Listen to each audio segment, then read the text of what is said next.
এই ভদ্রলোককে যদি দেখেন, একটু স্ক্রিনে দেখাতে বলছি, এনার নাম বাঙালিনাথ ওরফে বাঙালি বাবা। আসল নাম হচ্ছে ইমাদউদ্দিন আনসারি। গত 3 বছর ধরে উত্তরপ্রদেশের শামলি জেলায় ঠিক একটা শনি মন্দিরকে দখল করে ইনি বসেছিলেন। আচ্ছা, এবং ইনি পশ্চিমবঙ্গ থেকে গেছেন।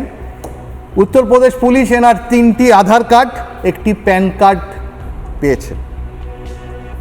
প্রশ্নটা হচ্ছে, এই 3টি আধার কার্ড দিয়ে ইনি 3 জায়গায় ভোট দেবেন, 3টি নামে, এবং একটি কার্ড পাওয়া গেছে যেটি হচ্ছে আলিপুরদুয়ার থেকে গেছেন। তাহলে এতদিন পরিযায়ী শ্রমিকের ছদ্মবেশে বাংলাদেশি অনুপ্রবেশকারী রোহিঙ্গারা পশ্চিমবঙ্গ থেকে গিয়ে ভারতবর্ষের বিভিন্ন জায়গায় ছড়িয়ে পড়ছিল এই আধার কার্ড নিয়ে, এই ভোটার কার্ড নিয়ে, এবং তারা ফিরে এসে ভোট দিত।